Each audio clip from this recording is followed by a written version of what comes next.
ನಮ್ಮ Sahyadri news channel ಅನ್ನು YouTube, Facebook ಹಾಗೂ ಇನ್ಸ್ಟಾಗ್ರಾಂನಲ್ಲಿ ನೋಡಿ. ಸಬ್ಸ್ಕ್ರೈಬ್, ಲೈಕ್ ಮತ್ತು ಶೇರ್ ಮಾಡಿ ಪ್ರೋತ್ಸಾಹಿಸಿ.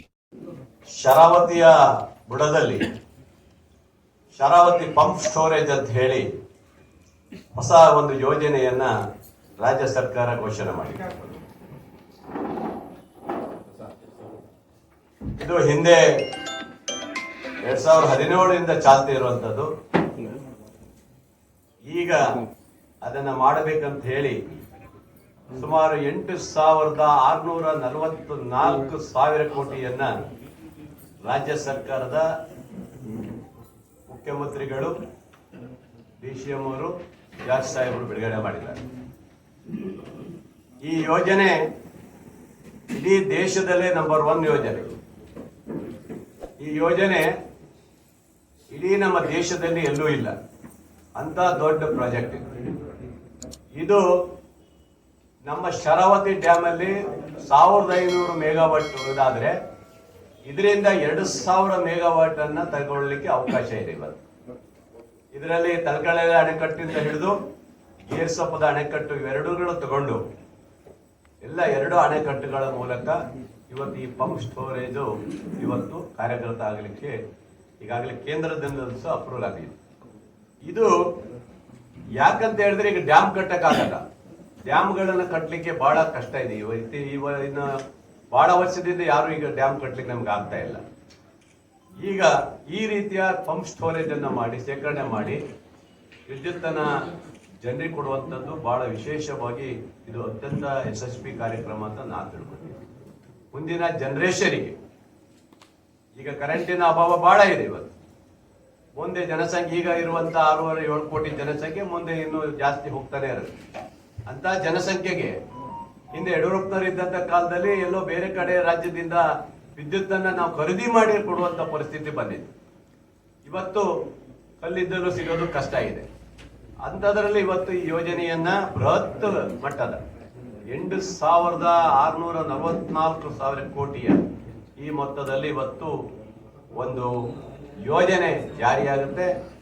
ಅದರ ಕಂಪನಿ ಮೇಘಾ ಇಂಜಿನಿಯರ್ ಕಂಪನಿ ಅಂತ, ಮೇಘಾ ಇಂಜಿನಿಯರ್ ಅವರ ಒಂದು ಕಂಪನಿ ಟೆಂಡರ್ ಅನ್ನ ತಗೊಂಡು ಇದರಲ್ಲಿ ಒಂದಿಷ್ಟು ಫಾರೆಸ್ಟ್ ಹೋಗ್ತದೆ. ಅದರಲ್ಲಿ ಸುಮಾರು ನಮ್ಮ ಇದ್ರ ಪ್ರಕಾರ 34 ಎಕರೆ ಹೋಗುತ್ತೆ ಅಂತ ಹೇಳಿ, ಹೆಕ್ಟರ್ ಹೋಗುತ್ತೆ ಅನ್ನೋದನ್ನ ಇವತ್ತು ಅಂದಾಜು ವೆಚ್ಚವನ್ನು ಮಾಡಿದ್ದಾರೆ. ರೆವಿನ್ಯೂನು ಸಹ ಸುಮಾರು ಟೋಟಲ್ 140 ಎಕರೆ ಇದಾಗುತ್ತೆ ಅಂತ ಹೇಳ್ತಾ ಇದ್ದಾರೆ. ಇವತ್ತು ಇವೆಲ್ಲವನ್ನ ಸರಿಗೂಡಿಸ್ಕೊಂಡು ಇವತ್ತು ಫಾರೆಸ್ಟ್ ಇಲಾಖೆಯಲ್ಲೂ ಸಹ ಅದಕ್ಕೆ ಸಂಬಂಧಪಟ್ಟಾಗ ಏನು ಅವರಿಗೆ ಎಕ್ಸ್ಟ್ರಾ ಜಾಗ ಬೇಕು, ಇನ್ನೊಂದು ಬೇಕು, ಎಲ್ಲ ಕೊಡ್ಲಿಕ್ಕೆ ರಾಜ್ಯ ಸರ್ಕಾರ ಒಪ್ಕೊಂಡಿದೆ. ಹಾಗಾಗಿ ಈ ಒಂದು ಯೋಜನೆಯನ್ನ ಇವತ್ತು ಜಾರಿಗೊಳಿಸಿದೆ. ಸುಮಾರು 7 ಕಿಲೋಮೀಟರ್ ವ್ಯಾಪ್ತಿಯಲ್ಲಿ 10 ಮೀಟರ್ ವ್ಯಾಪ್ತಿಯ ಕಾಂಕ್ರೀಟ್ ಸುರಂಗ ಮಾರ್ಗ ಬರುತ್ತೆ. ದೊಡ್ಡ ಇದು ಇದರಲ್ಲಿ. ಹಾಗಾಗಿ ಇದರ ಜೊತೆಗೆ ಇವತ್ತು ಅಲ್ಲಿ ಬಹಳ ಜನರು ತಿಳ್ಕೊಂಡ್ಬಿಟ್ಟಿದ್ದಾರೆ. ತುಂಬಾ ಒತ್ತುವರಿ ಆಗುತ್ತೆ, ಬಹಳ ಜನ ಮುಳುಗಡೆ ಸಂತಸರನ್ನ ಮತ್ತೆ ತೆರವುಗೊಳಿಸ್ತಾರೆ ಅಂತೇಳಿ ವಾಟ್ಸಪ್ ಅಲ್ಲಿ ಇನ್ನೊಂದರಲ್ಲಿ ಸುದ್ದಿ ಮಾಡ್ತಾ ಬಂದಿದ್ದಾರೆ. ಇದರಲ್ಲಿ ಬರೀ ಕೇವಲ 8.5 ಎಕರೆ ಮಾತ್ರ, 8 ಎಕರೆ 32 ಗುಂಟೆ ಮಾತ್ರ ನಾವು ಅದನ್ನು ತೆಗೆದುಕೊಳ್ತಾ ಇದ್ದೀವಿ. ಇನ್ನೊಂದಿಷ್ಟು ಜನರದ್ದು, ಒಂದು ಸ್ವಲ್ಪ ಜನರದ್ದು ಖಾತೆ ಒಂದಿಷ್ಟು ಜನರದ್ದಿದೆ. ಇಷ್ಟು ಬಿಟ್ರೆ ಅಲ್ಲಿ ಯಾವುದೇ ಹೆಚ್ಚುವರಿ ಆಗಲ್ಲ. ಹೆಣ್ಣೆ ಭಾಗದಲ್ಲಿ 8 ಎಕರೆ 32 ಗುಂಟೆ ಮಾತ್ರ ಇವತ್ತು ತೆಗೆದುಕೊಳ್ಳಕ್ಕೆ ಅವಕಾಶ ಇದೆ. ಅದನ್ನ ನಾವು ಈಗ ನೋಟಿಸ್ ಕೊಟ್ಟಿರ್ತಾ ಇದ್ದೀವಿ. ಅವರಿಗೆ ಮಾತುಕತೆಯನ್ನು ನಡೆದಿವಿ. ಅವರು ಸಹ ಹಳ್ಳಿಯ ಭಾಗದವರು ಪುನರ್ವಸತಿಗೆ ಮತ್ತು ಇದಕ್ಕೆ ಒಪ್ಕೊಂಡಿದ್ದಾರೆ.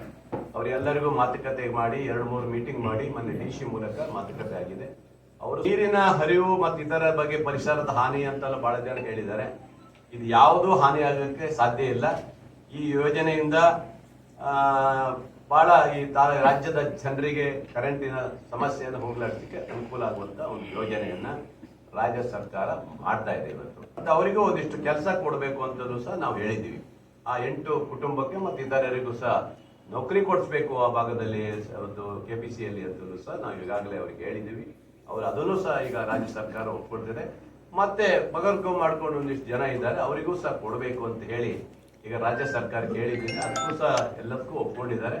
ಒಟ್ಟಿನಲ್ಲಿ ಈ ಒಂದು ಕಾಮಗಾರಿ ಬೇಗ ಮುಗಿಬೇಕು. ಬೇಗ ಗ್ಯಾರಂಟಿಯ ಯೋಜನೆಯನ್ನ ಬಿಟ್ಟು ಗ್ಯಾರಂಟಿಯಲ್ಲಿ ದುಡ್ಡಿಲ್ಲ ಅಂತ ಏನು ಈ ಬಿಜೆಪಿಯ ನಾಯಕರು ದಿನನಿತ್ಯ ಹೇಳ್ತಾ ಇದ್ರಲ್ಲ, ಆ ಗ್ಯಾರಂಟಿ ಯೋಜನೆ ಜೊತೆಗೂ ಇಷ್ಟು 8,000 ಕೋಟಿ ನಾವು ಕೊಡ್ಲಿಕ್ಕೆ ತಾಕತ್ತಿದೆ ಅನ್ನೋದು ತೋರಿಸ್ಕೊಟ್ಟಿದ್ದೀವಿ.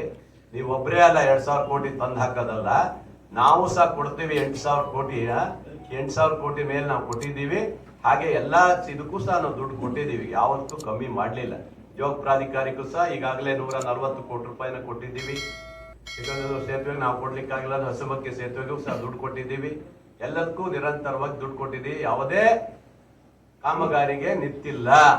ಗ್ಯಾರಂಟಿ ಯೋಜನೆಯಿಂದ ನಿಂತಿದೆ ಅಂತ ಹೇಳಿದ್ರೆ ಅವನಂತ ಮೂರ್ಖ ಯಾರು ಇಲ್ಲ, ಬಿಜೆಪಿಯವರಂತ ಮೂರ್ಖರು ಯಾರು ಇಲ್ಲ. ಅವ್ರು ಸುಳ್ಳು ಹೇಳ್ಬೇಕು. ಅವ್ರು ಬೇಳೆ ಬೇಯಿಸ್ಕೊಳ್ಳಿಕ್ಕೆ ರಾಜ್ಯದ ಜನರಿಗೆ ಹೇಳ್ಕೊಳ್ತಾರೆ ಅಷ್ಟೇ. ಯಾವುದೂ ಇಲ್ಲ, ಯಾವುದೇ ಯೋಜನೆಗಳು ಇವತ್ತು ನಿಲ್ತಾ ಇಲ್ಲ. ಬೇಕಾದಷ್ಟು ಕಾಮಗಾರಿಗಳು ಸಹ ನಡೀತಾ ಇದೆ. ಹಾಗಾಗಿ ಈ ಮೇಘಾ ಯೋಜನೆ ಇದು ರಾಜ್ಯ ಸರ್ಕಾರದ ಮುಖ್ಯಮಂತ್ರಿಗಳು ಮಾಡಿದ್ದಾರೆ. ಇದಕ್ಕೆ ಬಹಳ ಖುಷಿ ಆಗುತ್ತೆ, ಅಭಿನಂದನೆ ಸಲ್ಲಿಸ್ತೇನೆ. ಇದು ವಿರೋಧ ಮಾಡೋದು ಇದ್ದೇ ಇರ್ತಾರೆ ಬಿಡಿ. ವಿರೋಧ ನಿನ್ನೆ ನೋಡಿದ್ರೆ ಮಾಜಿ ಶಾಸಕರು ಹಾಲಪ್ಪನವರು ವಿರೋಧ ಇದೆ ಅಂತ ಹೇಳಿದ್ದಾರೆ. ಅವ್ರದೇ ಸಚಿವ ಸಂಪುಟದ ಜೋಶಿ ಅವರೇ ಮೊನ್ನೆ ಸ್ಯಾಂಕ್ಷನ್ ಮಾಡಿಕೊಟ್ಟಿದ್ದಾರೆ. ಅವರೇ ಅದಕ್ಕೆ ನಮ್ಮ ಜಾರ್ಜ್ ಅವರು ಮುಖ್ಯಮಂತ್ರಿಗಳು ಅವರಿಗೆ ಅಭಿನಂದನೆ ಹೇಳಿದ್ದಾರೆ. ಇವನ್ ಎಂತಾದ್ರೂ ವಿರೋಧ ಅಂತ ಇವನಿಗೆ ಅದ್ರಲ್ಲಿ ಬೇರೆ ಹೇಳೋದು. ಈ ತರ ಇದ್ದಾರೆ, ಒಂದಿಷ್ಟು ಜನ ಇದ್ದಾರೆ, ವಿರೋಧ ಹೇಳೋರು ಇದ್ದಾರೆ.